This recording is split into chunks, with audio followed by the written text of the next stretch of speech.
Good day, ladies and gents. This is a little short impromptu stream. I see AI's in the chat. AI, if you want to come on, I sent you a link on Discord. We've got 2 questions to answer. And so as they were directed at the 3 of us, I thought I'd invite the guests back on again. I'm sorry about this, by the way, people. What happened was the last thing I did on that stream was check Entropy. And none of these super chats had come through. And in fact, we got 5, but only 2 of them are actually questions, but I will still obviously read them out. Anyway, let's get on with doing that. First of all, as I say, 3 people just sent us some super chats to support the channel, which is always very welcome, and thank you very much. We had excuse me, we had Large in Charge send us $5 with no message, but thank you very much for the support. We also got $5 from Gerin, who sent us $5 and thank you very much again. Large in Charge actually did send us a message. He said, chipping in a couple of quid, as I always enjoy this show and it has the best chat and interactions. Keep at it, Duke. Well, it's not just me, it's also my guest, but thank you very much, Large in Charge. We did get 2 questions. And first of all, Chris O'Hanlon for $15 says, when the USA annexed California, as I understand it, the war with Mexico was full of all sorts of tribal alliances. Mexicans fighting their own country, Red Indians with no understanding, mountain men, bounty hunters, frontiersmen and soldiers. What might be learned from this in the present day? What would you say to that one, Aaron? I'm not quite sure if this is in context with just bond politics. It's certainly advisable that you do need to make alliances with people, even if you don't agree with them, just for temporary, even if temporarily, to ensure you get your goals. But also remember, those alliances should only be temporary, and that they are, to quote Lord Palmerston, there aren't parent allies. They're only eternal interests. And so working with other people is a good thing, especially if you can meet a joint goal. But always remember, your interests have got to be served at the end of the day, and that means if the alliance becomes detrimental, drop it. So, for example, at the moment, you've got stuff going on in the Republic of Ireland, and certainly both ourselves and sort of like the Irish people, they have a shared interest when it comes to dealing with the migration problem. But we're here in Britain, we should always remember that that movement, that authentic Irish nationalist movement, very much regarded as in favour of Irish unification, and that's not something that's in British interest. So that alliance is not going to be a permanent one. And yeah, and AI is quite right that it was the sort of demographic change, the fact that there were barely any Mexicans outside of Texas and small areas in California. And so when the Anglo-Americans came in, they completely changed the demographics of effectively this western and southwest of the United States. Yeah, totally agree. Look, I've seen this a little bit with, I mean, the Irish one is interesting. I've certainly seen the 2 communities in Northern Ireland are cooperating more against the mass immigration. So I think that's a positive thing. How long it will last, who knows? But but then you've got the dyed-in-the-wool Republicans who, because they tend to support Sinn Féin and the provincial, those guys, I mean, Sinn Féin and the Provisional IRA are totally Brits out, Somalians in, basically. Yeah. Which is completely antithetical to the Irish race. So that's my view on that one. But you also see it in our sphere with the strange white Sharia supporters, who I've never counted myself amongst. I'm not a believer in that. And also sometimes with the what are they called? These bloody feminists who don't like trans people. Oh, the TERFs. The TERFs, yeah. There are people on the right who think we can make an alliance with the TERFs. Well, I guess we can, to the extent of being anti-trans, but as you say yourself, Aaron, that stuff won't last. Yeah. Because they agree with us on that, but they don't on anything else. Yeah. They don't. Yeah. The one thing I will say is that the whole trans debate has sort of, I think, fatally wounded feminism. So when that issue has been dealt with, they really are going to be on the back foot, and I don't think they will ever recover from it. The thing to me, you see, Aaron, with that stuff is that, the TERFs go on, and I agree with them about this, by the way, that there should be female-only spaces that blokes pretending to be women shouldn't be allowed in. I do absolutely agree with that. But until this stuff, this trans nonsense became a big deal, they were quite happy to shut down every male space they could find. Yeah. And I would have more sympathy with them, with the TERFs, if they hadn't done that. Yeah, as I do point out on occasion when I interact with them, when it comes to the trans debate, the trans activists didn't kick the door off its hinges and then storm in. You kick the door off its hinges; they just walk through the open doorway. Yep, 100%, mate. Very well put. Very well put. I totally agree with that. But I mean, yeah, to go back to the question, which was a good one, from Chris O'Hanlon. Yeah, I mean, there are things we can learn from it. But I think that Aaron made a very good point that some of these alliances are only going to be very temporary. So, yeah, I think that's pretty much what we have to say on that. The other question is from SB Watt, and it's not so much a question, but I guess we'll address it. SB Watt sent us USD $5. Thank you very much. And he said, if reform ran on just mass deportation of criminal illegals and won, you'd find that a lot of even non-violent illegals would self-deport. That's what has happened here in the States since Trump won, like snowflakes turning into an avalanche. What do you say to that one, Aaron? No, I agree. That's it. If you get a sort of, as it was described when Trump got elected, a vibe shift, that does happen. And I can entirely see it happening in Britain. And it would happen quite quickly, especially they'd probably leave. They'd leave Britain, but they'd probably go to Ireland, quite a lot of them, because they can travel quite safely that way.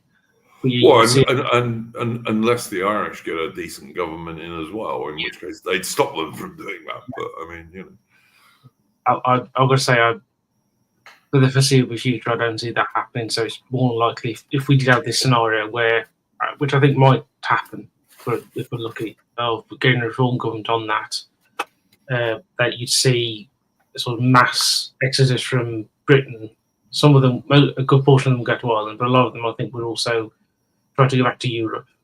Yeah, I certainly believe that. I mean, again, depending on what the political situation is in Europe, I mean, hopefully things will improve for the Europeans as well.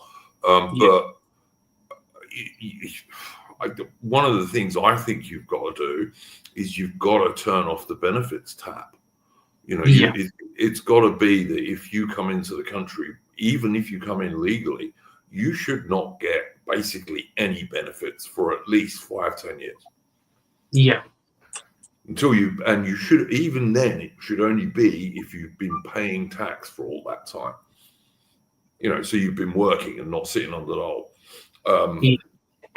So yeah, if you turn off the benefits tab and you deport criminals, and that's the other thing that is worth remembering. All of the illegal immigrants in Britain, which is probably over 2 million, by the way, all of them are by definition criminals because they're illegal economic migrants. They weren't allowed to come here in the first place. That immediately makes them criminals. Yeah, and also the interesting thing is you can with the change in the benefits, that would also help deal with a lot of the economic difficulties that the government's presently having as well. So and that would mean you could spend money elsewhere, such as on defence. Yeah, you could save a fortune if you're not paying the amount of benefits out that they're paying to these people. Yeah. But like I say, as far as I'm concerned, even legal immigrants should not get any benefits for between 5 and 10 years. They should not be entitled to any. Yeah, absolutely. And that would also help with the self-deportation story, a big deal, and would also help with stopping more illegal immigrants coming. You know, if they don't think they're going to be able to sit on the dole for the next 10 years, a lot of them won't even come. Yeah. That's my view about it. But yeah. Well, they were the questions, and I'll just say thank you again to SB Watt, Chris O'Hanlon, Large in Charge, and also Gearin. And I'm really sorry that we missed these super chats on the stream earlier today for me.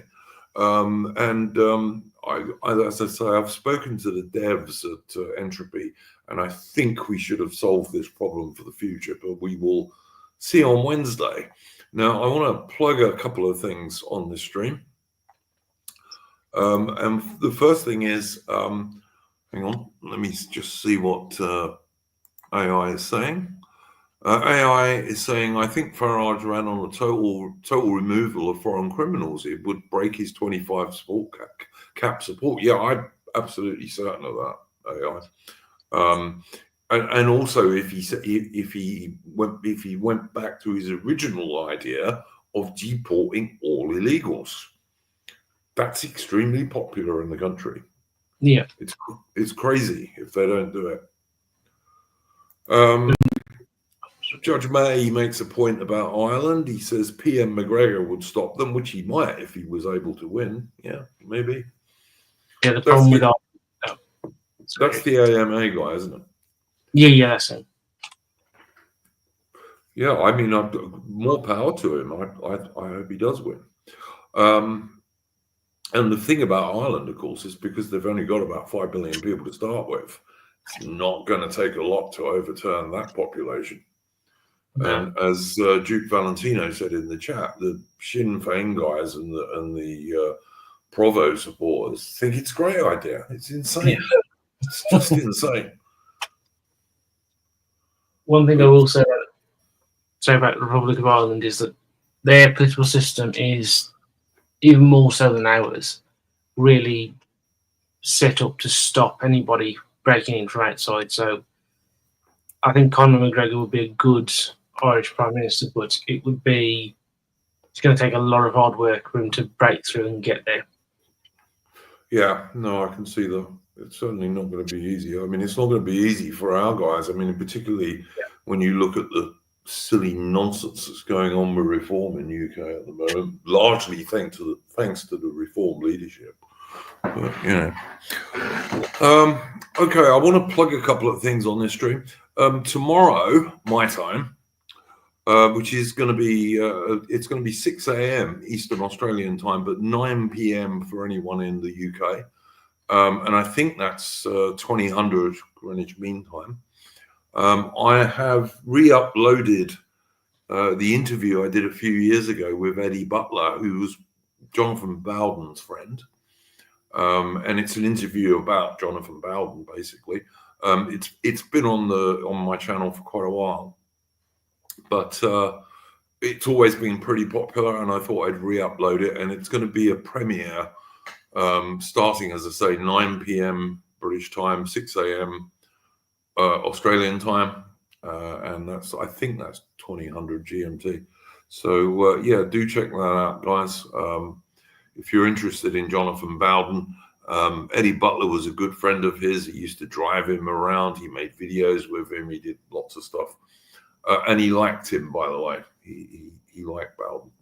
So yeah, and he doesn't pretend that Bowden was a perfect human being, but he does like him, and I think that comes across in the interview. So do watch that tomorrow if you're interested. And the other thing is, on Wednesday, our history stream this week, and I was talking about this with Aaron earlier, we're going to do the greatest British post-war prime minister we never had. We're going to do Enoch Powell on Wednesday, which I think will be an interesting stream. I know Aaron knows quite a lot about the politics around that stuff, and he's agreed to come on as a guest, so that'll be worth looking forward to. And I'm also going to try and get Horus on for that stream, plus anyone else who wants to come on. So yeah, no name. I did actually read your super chat out, mate. We discussed it. Where are we? Chris O'Hanlon? That was you? Oh no, Large in Charge. You're the one who said chipping in a couple of quid, as I always enjoy this show and it has the best chat and interaction. Keep at it, Duke. I did actually read that out earlier, mate. So yeah, thank you very much for your contribution. It's most welcome. But yeah. But yeah, I did read out all the super chats, and as I said, in case you missed it, no name. I've spoken to the devs at Entropy, and probably we've sorted this issue out now, I think. But we'll find out on Wednesday. So as I say, tomorrow morning, my time, which is 9 p.m. at night for people in Britain, do check out the Jonathan Bowden stream with Eddie Butler, and on Wednesday at 9 p.m. British. Actually, it might be 9:30 p.m. Is that all right with you, Aaron? Yeah, that's fine. Yeah, at 9:30 p.m. on Wednesday, we're going to do Enoch Powell, the greatest prime minister, post-war prime minister that Britain never had. So I think that will be an interesting stream. Would you like to plug your channel, Aaron? Oh yeah, my channel on YouTube. If you put in Aaron James Hook, it'll come up, and I do mostly book reviews, but I also do sometimes film reviews. And I've been doing recently quite a few live streams. And tomorrow I'll be doing a live stream at 7 p.m. British time, which is just going to be a Ask Me Anything stream. So if you've got any questions for me, just put them in the chat and I'll answer them. There's no limit on what you can ask me. So. You say that now, mate. You say that now. Cyberg of Secular Coronism says, have you read Ed Dudden's book on Jonathan Bowden? If you watch our stream yesterday, Secular Coronism, we actually spoke about this for quite a while. We spoke about Ed Dudden's book on Jonathan Bowden, probably for getting on for an hour. So if you want to know our views on that, do go and watch that. AI was a guest on the stream, and he's halfway through it, I think, roughly. Nice to see Atman in the chat. Yeah. He was also on the stream yesterday and also gave his views on this stuff. Anyway, as I said, this was just a little catch-up stream because I really hate getting super chats that I don't address. And I looked at this morning, and there were 5 super chats which weren't there. And the last thing I did on that stream was check Entropy, and there was nothing in it. So yeah, but I have spoken to people who run Entropy, and I think probably by Wednesday we'll have solved this with any luck. Yeah, Imperium Press did do a video about the response to Dutton's book. I watched it. I thought it was quite fair. You know, like I say, if you watch this stream that I've re-uploaded tomorrow with Eddie Butler really liked Jonathan Bowden. You know, he was his friend. But he doesn't pretend the guy didn't have issues, because he did. I don't think you can argue that he didn't. But none of that takes away from the power of his oratory, or the way he was able to make quite complicated ideas accessible to people who probably hadn't heard them before in many cases. I'm a big admirer of Jonathan Bowden, but I don't think he was a perfect human being. But if you're interested in that stuff, go and watch the Splendid Isolation stream yesterday, and the four of us talk about this a bit for getting on for an hour, so you'll get a better view from that. Anything else, Aaron? Not really. Other than that, I haven't myself read the book, though I have seen quite a few. I've seen a couple of live streams that Ed Dutton has done about it, and it sounds good, and I'm definitely going to buy it at some point over the next month or so. Yeah, no, I'm definitely going to get it. I'm the same as you. I watched that stream that Imperium Press did, and I also watched 2 quite long interviews that Dutton did about the book. You know, and I think, as we said yesterday, or this morning actually, my time, you can't write a good biography without being honest about the chap you're writing about. I mean, you just have to, you know. But anyway, thank you very much to those who sent us super chats, and my apologies for them not being visible to me when I was doing the stream, but I thought I'd do this stream so we could address them. Yeah, check out the Eddie Butler interview about Jonathan Bowden tomorrow, roughly this, well, not this time, but 9 o'clock UK time, anyway. Yeah, the secular Coranism. Yeah, we talk about. Well, actually, I don't think we did talk about the Spectator piece, but we did talk about the lefty piece by the Jacobin magazine. Oh no, I mentioned Damien Thompson. Oh, you did? Yeah, you did. I beg your pardon, Aaron. Thank you. But yeah, yeah, go and check the Splendid Isolation stream out yesterday, and the second half of it is mostly about Dutton's book and Bowden. All right, guys. Thank you very much for coming on, Aaron Hook, and thanks to the people in the chat. And we will see you on Wednesday for a stream about the late great Enoch Powell. Go well.